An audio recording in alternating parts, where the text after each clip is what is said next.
Meeting's called to order. Any public comments on closed session items? Being none, we will adjourn to closed session in personnel.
Meeting will please come to order. Reconvene to the meeting. A roll call, we have 6 board members, 1 absent. A student representative, a brave one, Lucas from Lodi High School. Nice to see you. Good to see you. Yeah. Okay, let's rise for the pledge.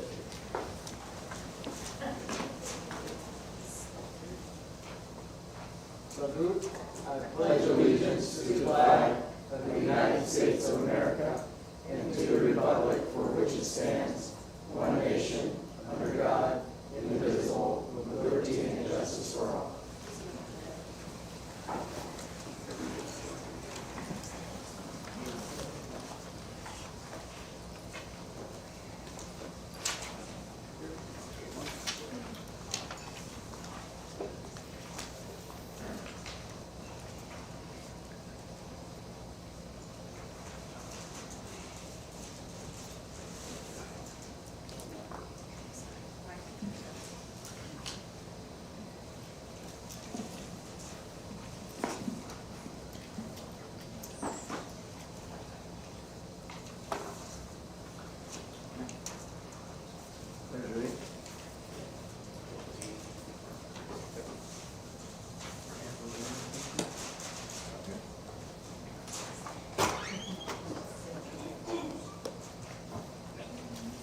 Okay, report on closed session items, placement of non-public school students.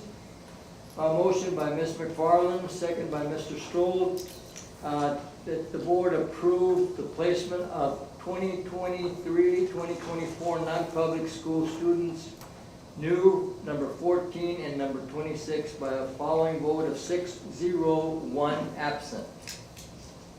Conference with legal counsel, existing litigation.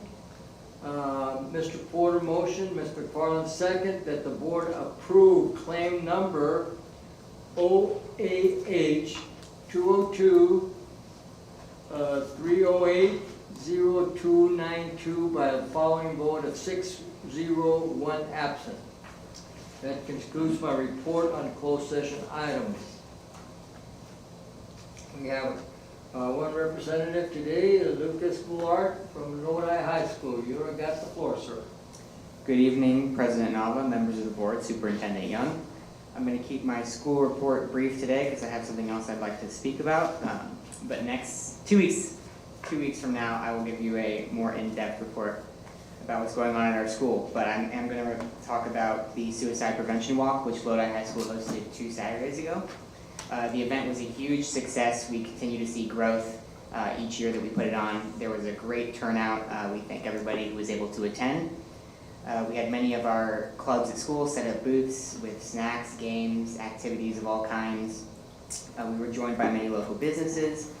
The Lodi Police Department came out, and we also had the cadets of the Discovery Challenge Academy there who helped us set up and clean up.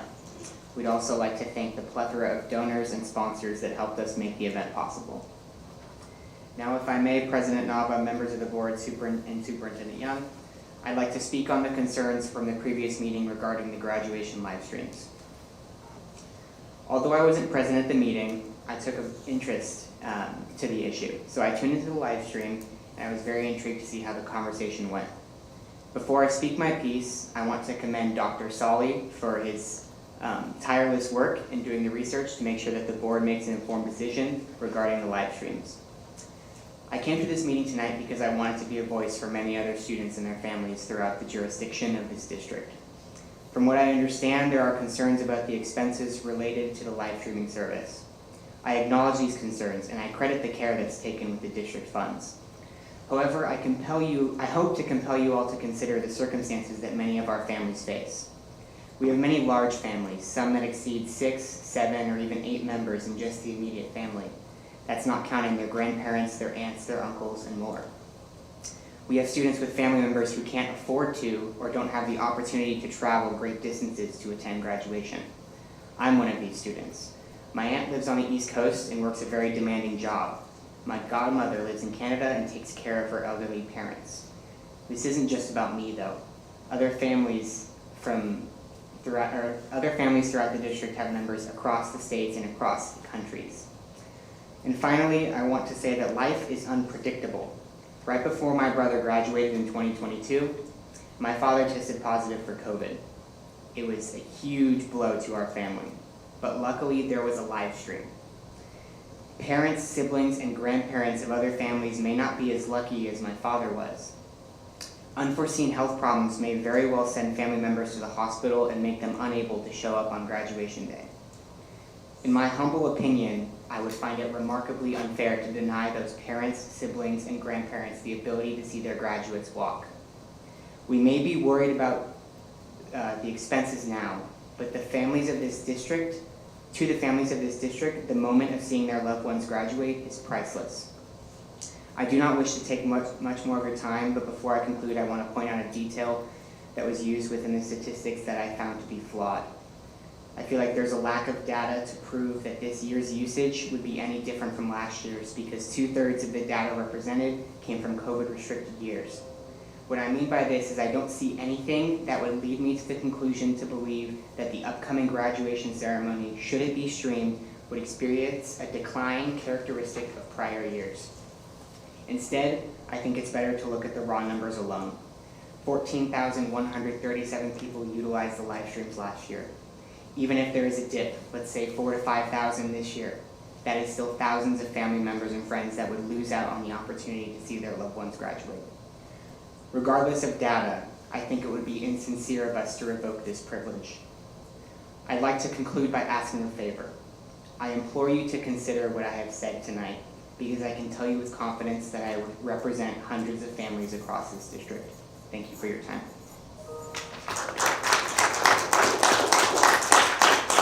Thank you, Lucas. Great report. Boy, it's really nice for you to bring that report and share it with all of the audience and the board, because it's very important. And I know it's important because I've been through the same situations where I was 15 miles away and they couldn't attend, that type of thing. But thank you for that report, and thank you for the report at Lodi. Thanks for being here. Thank you. Yeah. Any comments from the board? Nice job, well done. Well done. Very thoughtful. Thank you. All right, we'll go on with superintendent's report. Mr. Young? Mr. Nava, members of the board, I need to start by excusing Lucas, because Lucas has dinner on the table, and he came in addition. And so, Lucas, thank you for sharing, and I don't want your mother angry for you missing dinner. So would you please at this time, you are free to go. Dinner? Yeah. And that home cooked meal. Yes. Where are you going? Board, I wanted to highlight just a couple items this evening. The first is I'd like to take a moment to thank Mrs. Amy Wilson for the invitation to visit her first grade class today at Valley Robotics Academy. Not only did I meet an amazing group of first graders, but I had an opportunity to see the students engaging in group and individual reading. I also spent time holding a question and answer time with the students. They asked some great questions about how I learned to work and how I prepared to do my job. It was wonderful to share how the building blocks of becoming a professional happen in first grade. I was also blessed to receive a bucket filler bucket from the class and encouraging notes from students. They even gave me prizes they had received from the prize chest in their class. It was a great way to spend the day, and Valley Robotics is going as we speak, well, not this evening, but they are on a different schedule. So it was a great opportunity to visit. And second, I'd also like to congratulate the members of the Tokay Royal Regiment Band who competed in the Pittman Band Review in Turlock this past Saturday. This was the start of the fall marching competition season, and as you can see here, the band, they won first place in Class 2A with the 4th highest overall music score. Drum Major Barrick Hernandez won first place for drum major and was named the top drum major out of the 22 that were there. Wow. These wins make it 129 awards won since 2016. Yeah. And we all need to wish them best of luck at the Franklin Band Review in Elk Grove on Saturday, October 14th. And with that, Mr. Nava, I have nothing further. Thank you very much, Mr. Young, for your report. We have comments from the public. A 20-minute time period has been set aside for public address to for public to address the board on items not listed on the agenda. Each public speaker shall limit his or her comments to 3 minutes. The board cannot engage in dialogue about public comments because of the restrictions placed by the California Brown Act. Let's start out, we have 5 of them, so we were within the limits. Mr. Andrew Robinson?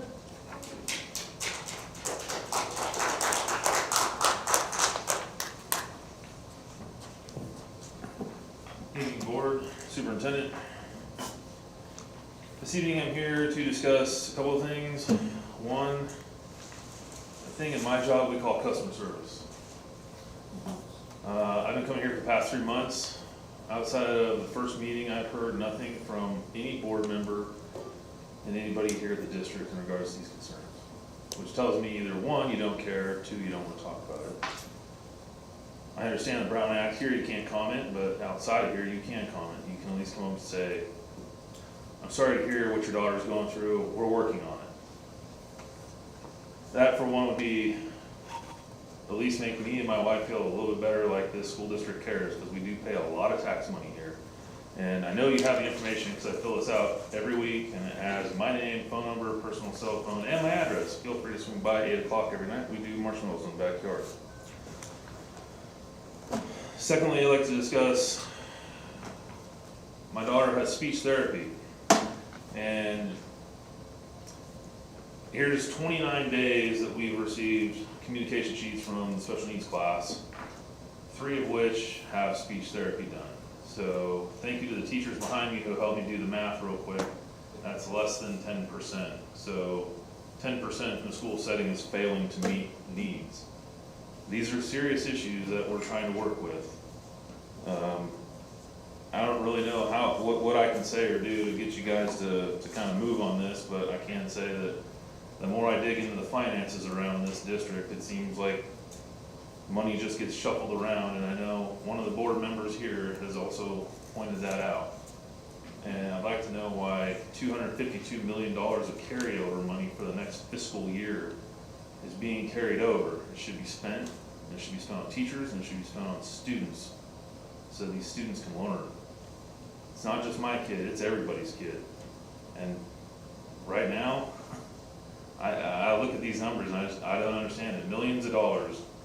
According to the state, you should have at least 6% in your coffers for emergencies, and most schools are holding around 6 to 12%. You guys are holding way more than that, and my numbers serve me correctly. It's somewhere around 52 million in reserves out of 252. So out of a budget of $412 million, you're definitely holding a little more money that you could probably dole out to students. That's all I have for tonight. Thank you. Lana Gentry?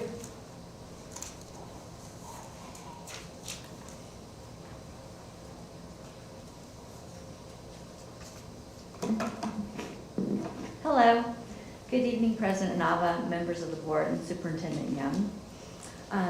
My name is Lana Gentry from Bear Creek High School. I know we've met a few times, and I know I've mentioned how much I love Bear Creek students. I'm the advisor to the Red Cross Club for many, many years, and I just wanted to brag, and I told them I would brag tonight, that these students volunteer in the community, weekends, Friday nights, Saturdays, etc. And this past Saturday, my students volunteered at the Casa Superheroes Run at Lodi Lake, which is for the foster students in our foster student youth in our county. So even after our winning homecoming games, they showed up at 8 a.m. at Lodi Lake and helped set up. We're out on the course, handing out water, helping clean up, making sure there's no garbage, water cups, anything out on the grass at Lodi Lake, and I'm extremely proud of what they do. We've already been volunteering, and they're booked up for 11 events, 3 harvest festivals within our nearby elementary schools. And we made more contacts with people there at the CASA event saying, hey, you guys want to come volunteer for us? So I just want to give them some big old kudos, because I'm very proud of them and the work they do. And even though it was Saturday morning, after the end of the quarter, I enjoyed getting up and being there at the lake with them too at 8 a.m. and it was a wonderful morning. So in addition to that, I would also say that all of my students at Bear Creek and all students in the district deserve a credentialed teacher in every classroom.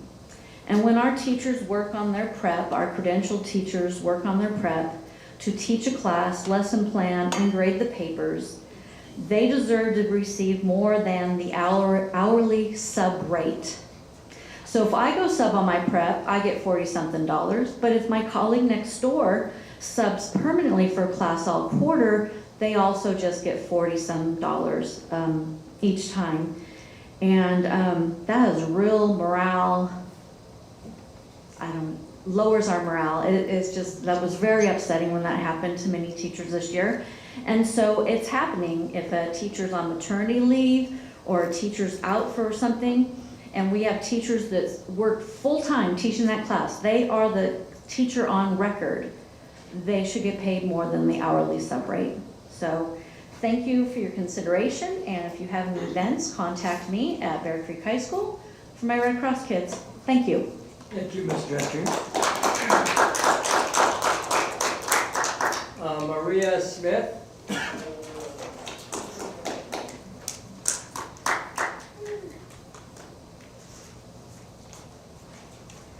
Good evening, Mr. Young, President Nava, and board members. My name is Maria Smith, and I teach 5th grade at John Muir Elementary. I spoke at the last board meeting to make you aware of the fact that although it was the 8th week of school, we still did not have access to the money the district has set up for us in our Southwest accounts.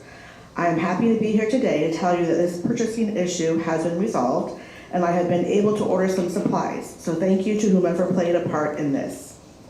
My other hope is that you negotiate with your teachers in good faith.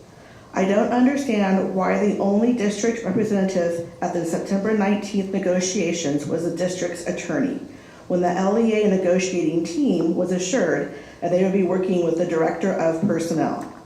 How is this showing that you are trying to reach an agreement? Why are you only offering 4.5% for COLA when the state gave the district 8.22% to pass on to its teachers? Retaining your current teachers and attracting new teachers to our district will require that you actually come to the table and not just send your attorney. Give us the full COLA and a raise. On August 3rd, 2023, Sac City Unified gave their teachers a, and I quote, 10% across the board salary increase to address the recruitment and retention of staff, end quote. What are you doing? Thank you for your time. Thank you. Thank you. Anzuela Garcia.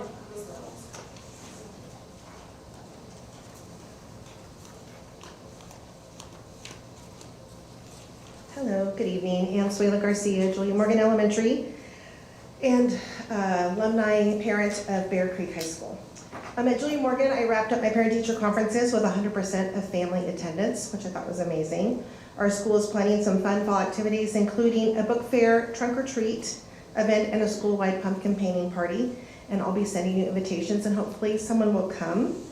I also want to share with you, I recently went up to the CTA Region 2 conference, and on Saturday I was wearing my Leah shirt, and I was walking through breakfast, and someone said, I used to work for Lodi, and I said, oh, where'd you work? And she named a comprehensive high school.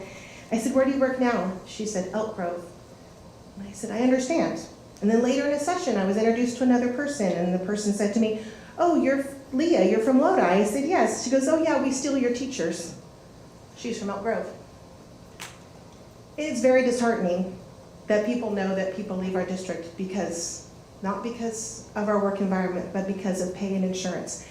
I am all the way over and I am all the way down. I will never get another raise again unless I actually get a raise. But what does happen to me, and I tell you this every year, is every time insurance comes out, I take a pay cut. 34 years of teaching, I take a pay cut every year because of our insurance. So then later at a meal, the CTA union president spoke, and he said, isn't it great about the 8.22 COLA? And everyone said, yay, except our table that said no. And so it doesn't encourage people to come here. And I tell you every year, and I hope that people that were teachers remember what it's like. And I also, Andrew, haven't heard from anybody. No one calls me either. come to our school, come and see what we do. If you are my person at my school, come to my school and see what we're doing. We invite you there. And then show us the respect by putting it on our paycheck. Thank you.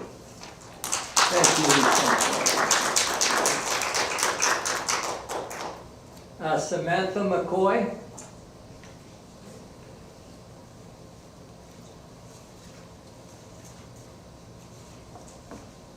Good evening, Superintendent Young, Dr. Solly, and members of the board. My name is Samantha McCoy. I have been a teacher since 2015, and my kids attend Lodi Unified also. I'd like to share that Krista had our first ever STEM night. Did I say that right? First STEM night, last Thursday, okay? It was a huge endeavor on my part, but I did it as the science elective teacher. I wanted to give back to the community and brought all those people together.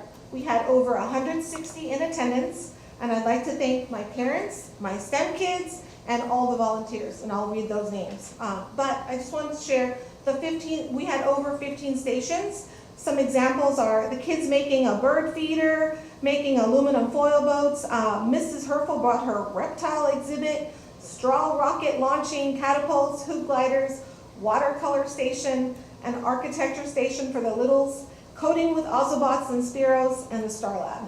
We also had a parent challenge, and they walked away with the raffle prize too. Okay, so the people who came were the people. I need to thank Mesa of UOP for sponsoring the event. Cher T. Boba was also there to raise money for our PTA and my colleagues. Ms. Osso, Ms. Hudman, Ms. Senora Perez, Ms. Acosta, Ms. Samaniego, Ms. Rothi, Mrs. Herfel, Mr. Howard, and I was grateful that my family was there to run the Straw Rocket Station. I'm here tonight to share my dilemma. I have a problem. You are increasing my insurance rate, or somebody's increasing it, to $1,052 a month in January. Okay, I cannot afford that. I also am the same as Ann, where I'm at the end of the scale. So here's my thing. I came from a district that I knew that I would have to pay insurance for here, but I was like, it's okay, just work a little bit harder, cover the cost, because I love working here. But now, 9 years later, covering the cost of $1,000, I don't think I can do it. So I'm asking you to put yourself in my shoes. Can someone afford $1,000 for the regular basic Kaiser plan? I have nothing fancy. So please don't think she's got the best care or whatever. Nothing. It's the free one from the other district. This is the year. This is the year that I have to make the decision, because the neighboring district will give me $10,000 as a science teacher bonus, and they will give me all my years to transfer back and free health care. Just so you know, I love working here. I would like to stay, but I really need you guys to reconsider this COLA thing, okay? If the state is giving you 8.22%, please pass that on to us without us having to fight for it. I don't see why we have to discuss it. Just pass it so I don't have to work even more hours. Anybody that knows me knows I worked however many hours there are in a day, we're done.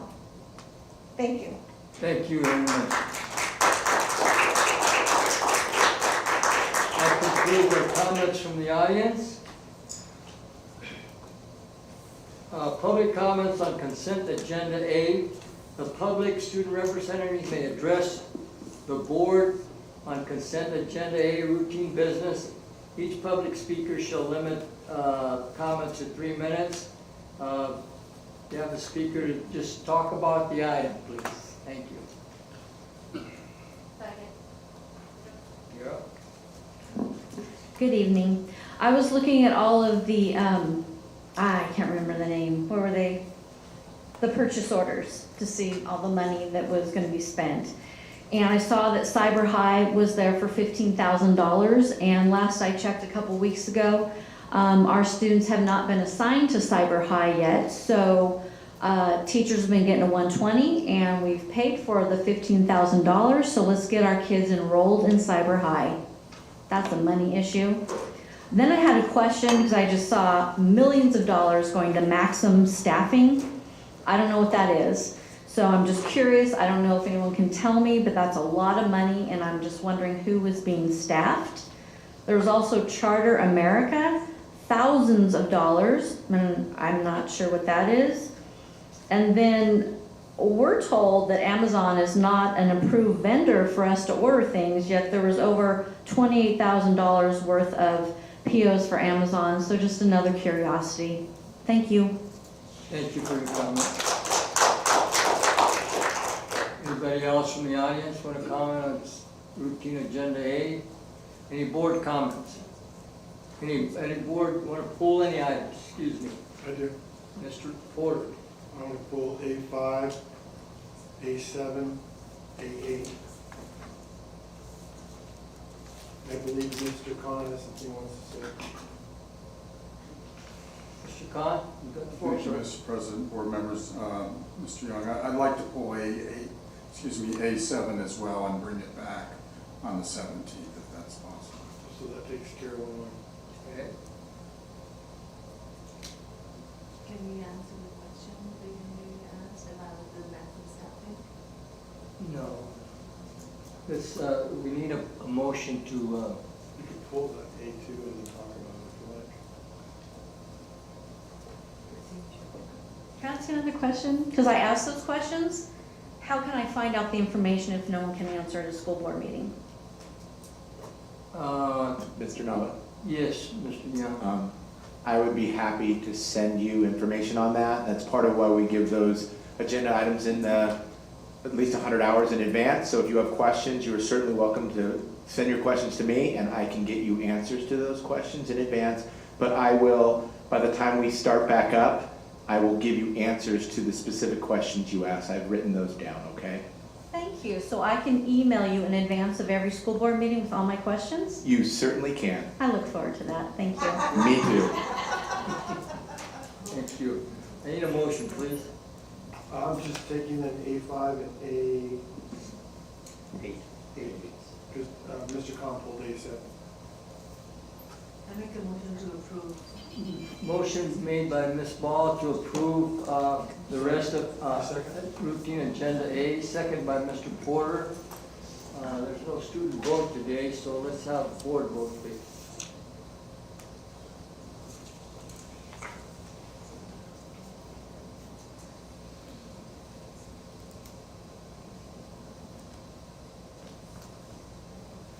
Motion carries 6-0, 1 absent. Mr. Porter, A5. I just wanted clarification on A5 and A8, what actually is being done. Mr. Khan? Thank you, President Namba, members of the board, and Mr. Young. This is the closeout of the fencing project at Lawrence. So the item below this, which is A8, is a deduction from the original cost. I think the board knows typically we ask as staff, we ask the board to provide us enough capital to perform the function plus a 10% allowance. In this case, the allowance was not all used. And does this resolve any issue with what's happening down at Lawrence? Regarding the neighbors, we've reached out, we asked for email addresses. That was it was Friday a week ago. Our response was they didn't feel comfortable giving us their email addresses. We asked for them in order to invite them to the next meeting, so I'm gonna have to go and individually put invitations on the door. So this is part of a process to resolve the issue. A5 and A8 are not. That's taken part of the care of. process That is to of the come. board closing out its project. You're closing it out, Yeah. and we have issues to deal with. That's all I needed to know. Thank you very much, Mr. Khan. I'm good. Motion to approve? Okay, motion to approve by Mr. Porter, second by Ms. McFarland. Let's have a board vote, please.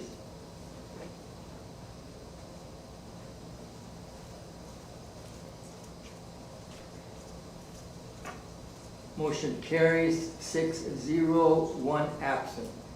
Mr. Porter, A8. No, I'm done. Okay, well, we have to. Oh, we have to do that. Motion to approve, sorry.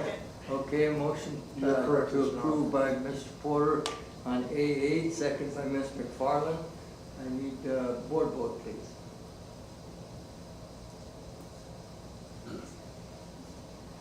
Motion carries 6-0, 1 absent. Thank you, Mr. Nava. You're welcome. Let's go to consent agenda B, student discipline cases. Move to approve. Move to- Agenda B. Move to approve consent agenda B by Mr. Knacksack, Second. second by Ms. McFarland. Board vote, please.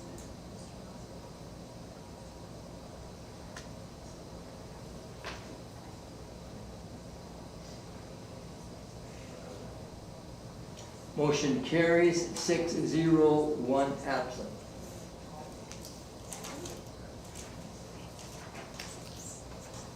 Other action items, provisional internship permit and approval. Dr. Dostie? President and members of the board, we ask that board approval is required for provisional internship permits. Board's wishes, please. I have a question. Yes, sir, Can Mr. Board. Dr. Dostie explain what this is exactly? So provisional is an interim permit that allows a teacher to teach in our classroom. But we have to have permission. The board has to approve it in order for it to be granted. Now, this is an internship, is that correct? Or an intern, correct? Yes. Yeah. Okay, I never heard it called that, I was just curious. Just a long. All right, I got it. Thank you. Thank you. Motion to approve? Motion by I'll Mr. second. Porter, second by Mr. Stroh. Board vote, please.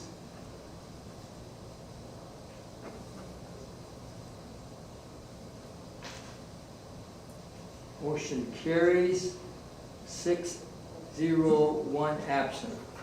We have reports, proposed revision to policies.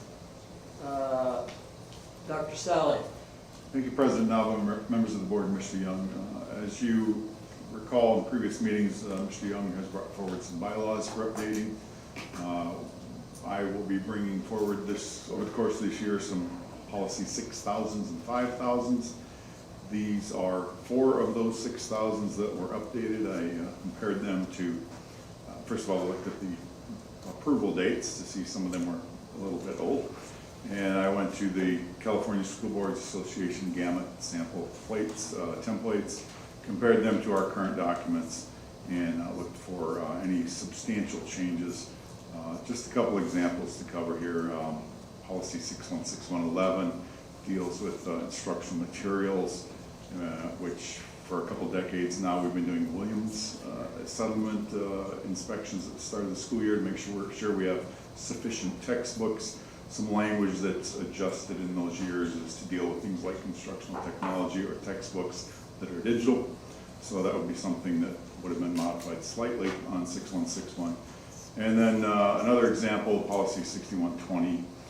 When that was first penned, well over a decade ago, the terminology at hand was response to intervention, which originally was specifically to address special needs students or special education students.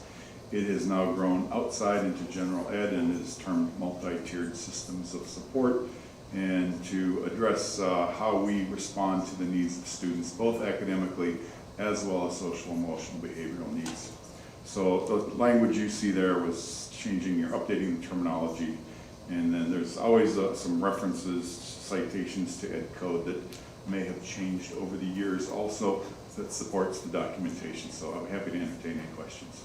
Thank you, Dr. Sully, for doing this. Any board comments on the policies? I really appreciate the work put into this. Thank you. I had looked through it initially when the agenda came. I think there's already been a grammatical correction that I looked at. I think so. They caught them before they came out this fall. Thank you. Okay, this is a report item, so any comments from the audience? Thanks again, Dr. Thank you. We'll bring these back for your approval vote in a subsequent meeting. Perfect, thank you, sir. Okay, communications, comments from employee group representatives?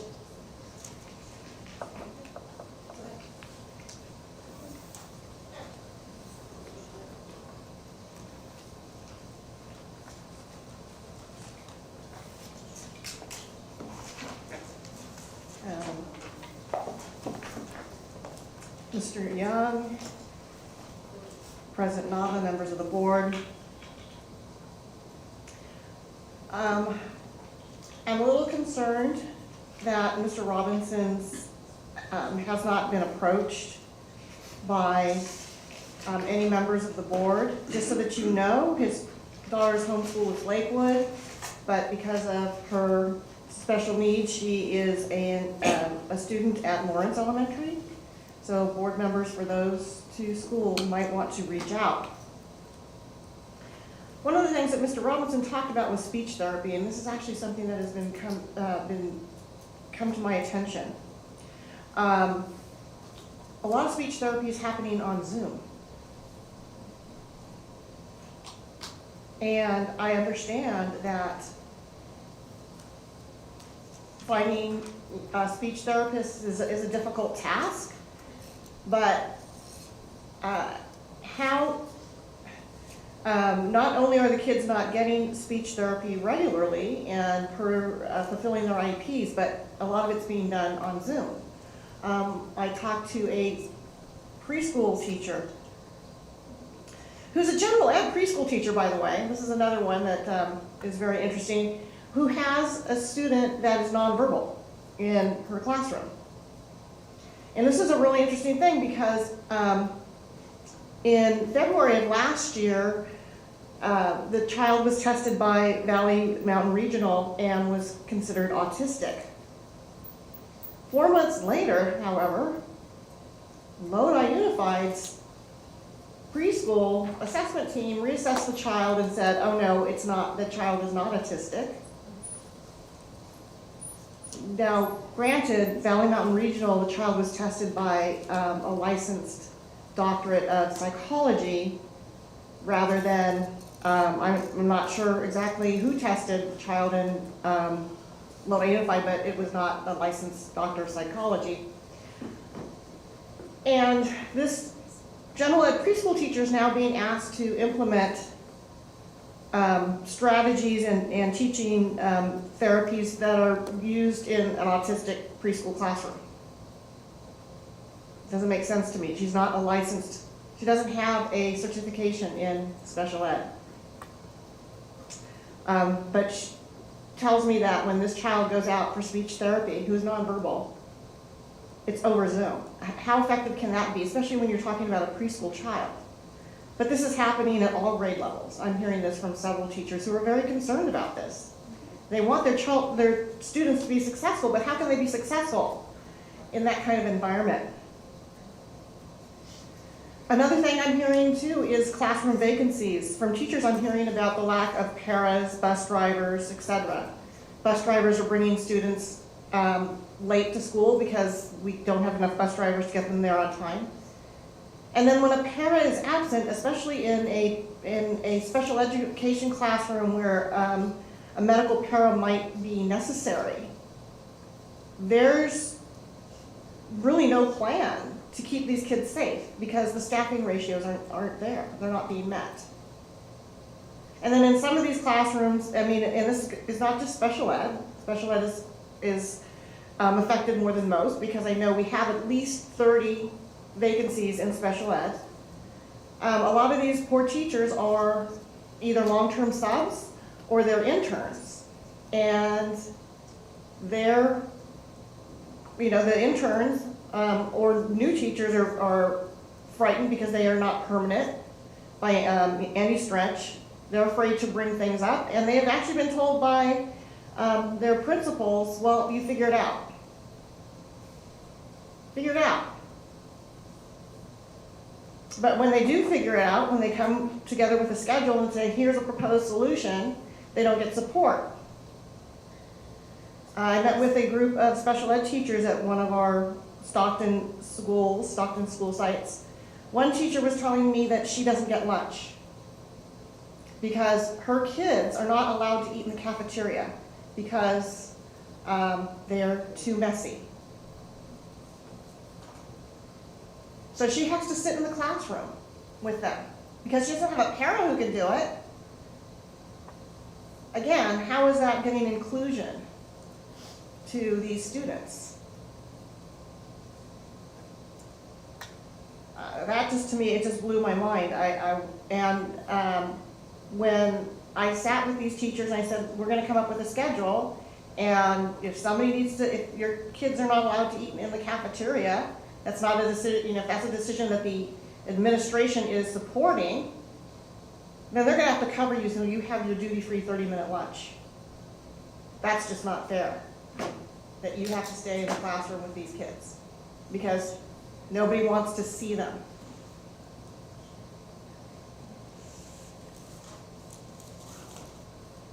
So as Mrs. McCoy said, she's considering changing districts because of the fact that if you look at our salaries, just comparing it to similar, comparing it into districts within the county, we're in the bottom third. And when you compare it to schools, districts about the same size, including Elk Grove, we're like way at the bottom. I just had CTA run another report because from what happened last year, I wanted them to include Sac City. So I'm waiting for that, and once I get that data, I will definitely be able to present that to you. But yeah, we're having a hard time getting teachers, and when I talk about with my colleagues within the county that we've only been offered 4.5%, they're like, what? They can't believe it. So I really do think that with a carryover of $252 million, we can find the money to staff our classrooms, not only with teachers, but with paras, with bus drivers, with cafeteria support, with custodians. I don't get it. It's not adding up for me. Thank you. Thank you. Comments from please? What? Thank you, Mr. Nava, members of the board, Mr. Young. Just to kind of respond to what some of my colleagues were saying when they talk about healthcare, I heard one of the teachers mention her $1,000 for Kaiser classified. In January, we only have one Kaiser plan, $1,845 for a family. You'll notice only 400 of our employees take insurance for that purpose because we can't afford it. And the other thing I would like to remind you, back in July, when Mr. Young brought forward the zero-cost health insurance plan, in that presentation, he was allocating a COLA of 5.11% per employee. And now, at the table, it's 4.5%. So our bargaining team is led to believe that we're not being offered the full COLA or the 5.11% so we can fund health and welfare for unrepresented groups. Bargaining, the last time that we bargained, it was okay. I was hopeful for a better day. We were done bargaining at 3 o'clock. We had 2 long caucuses, but we had 2 proposals passed back and forth that were pretty detailed. So we do look forward to your response regarding those proposals. If for some reason you have questions, you can feel free to reach out to myself as president or also our negotiation chair. I think we're a little further apart. Also with the one-time monies, I don't know if you looked at the proposal and the way that was written, but the more somebody makes, the more one-time dollars they're gonna get. And I don't think that's fair at all. Our custodian deserves just as much as the principal, and our campus supervisors and our cafeteria deserve just as much as anybody else. So we bargained again on the 24th. I'm still optimistic, I'm still very hopeful. And that's all I have for you tonight. Thank you. Thank you, Ms. White. Any other comments from employee representatives? All right, any comments from the board members?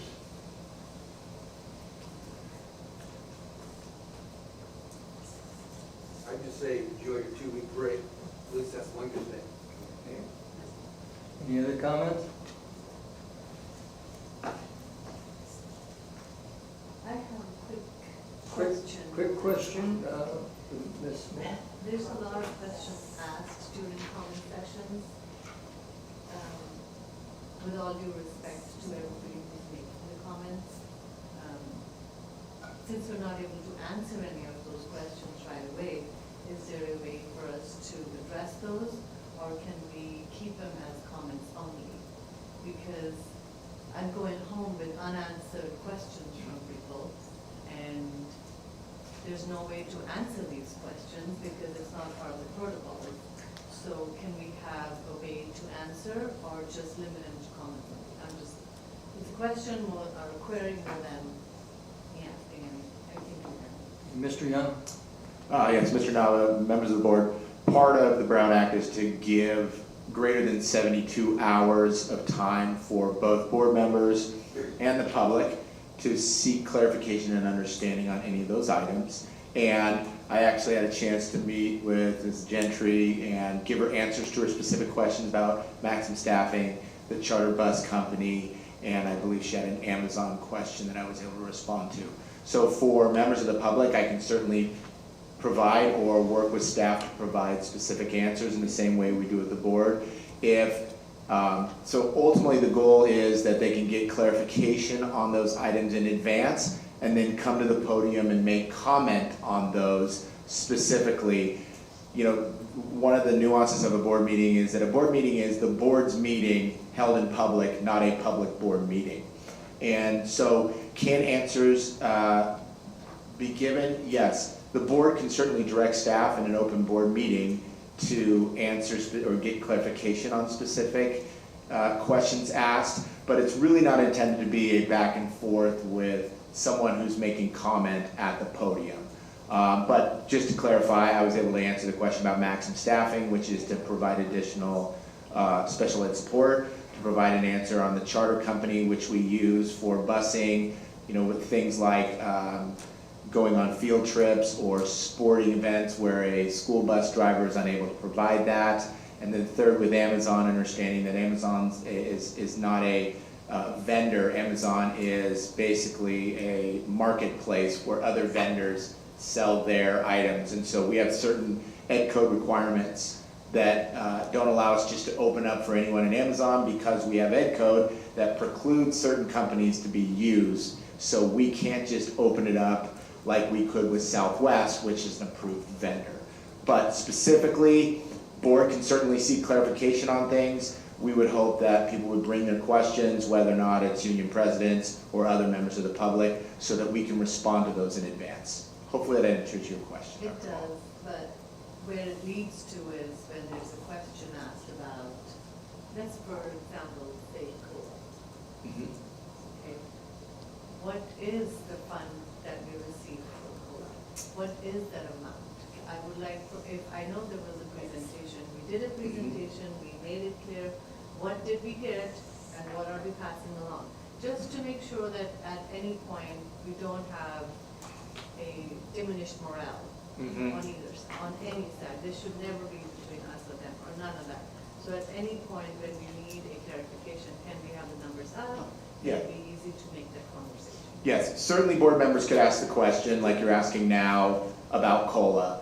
And we can refer everyone back to the August 22nd meeting when we shared that based on the ADA, the amount we received in addition to what we had last year was the 12 million, and I don't have the other part of that, but $12+ million, which, as we reported, comes out to about 4.99% increase in ongoing revenue, which is what we're talking about. So certainly we can refer you back to specific board meetings where we shared information and provide that to the board for clarification's sake. Thank you. Certainly. Yes. One question I would Yes, like clarified from either Leonard yourself or Dr. Sully. Do we set insurance prices, or do the insurance companies set them? Lodi USD does not say we are going to charge X amount. We pass on. Can you clarify that for the public and for any board members who might not completely understand? I mean, I understand how the policies work, but can you clarify that? Yes, I can, and if I'm missing anything, Leonard can add to it, but we work with CalPERS. They set the amount of the insurance cost for the plans that we provide. So using Kaiser, that came up. We did not increase the cost of Kaiser. That is something that Kaiser increased, and CalPERS is passing that along to those who use their insurance group. So that is not a district decision, that is a Kaiser and CalPERS decision. CalPERS takes the entire group of those who belong to their group, and so it may look different there than it might if you took a private insurance plan through Kaiser. And so that's part of why we went with CalPERS originally, is to mitigate the cost, because they have so many members, you don't have a huge spike like we were dealing with back in 05, 06, 07, when things started to really fluctuate with the insurance costs. Leonard, is there anything else, or does that summarize it? I think that summarizes. Okay. And just to be clear, we don't like the cost either, we all are paying. So I just want to be clear that we don't set those prices. No, and I did look, and just for your clarification's sake, the difference in price for a family who gets Kaiser, and this is not on the negotiated cap, but after, like for example, Leah takes the ending fund balance and redistributes it the following year for insurance plan, it went up by $110 from last year to this year. So that certainly feels like a lot each month. So that just gives you the actual amount for a member plus two, and that's for any family greater than 2 people. That's the increased cost from last year. And I was just on looking at, that's all detailed in the website, Lodi Unified's website under payroll, specifically the difference between 23 and 24 rates. Thank you. Thank you. Mr. Young, could you direct Mr. Paul Warren to talk to Mr. Robinson, please? I think he should get some answers from the people that are in the trenches there, and let us know what is transpiring, because I feel badly when he comes down and tells us those problems that he has. And it seems like we're not responding, but we know the circumstances. Can you do that, please, sir? Yes, I will work with Mr. Warren to ensure the communication happens in a regular way. Thank you. Okay, very good. Any committee meetings that you had, board? Well, all I have to say is enjoy the next, it's already 2 days into the vacation.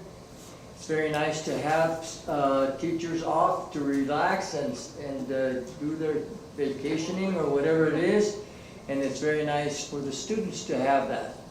They are sharp right now. They're getting anxious to go back, as a matter of fact, because I have a granddaughter that says, I wish I was in school. Okay, so, but anyway. Never come to many colleges. Many college, that's right. Okay, any other questions? Motion, please? Motion to Motion adjourn. to adjourn. Sleep down. Motion to adjourn by Mr. Porter. Second it. Oh, you got beat, Mr. Porter. Ms. Ball, second. All in favor, aye? Aye. Opposed? Motion adjourned. Thank you very much.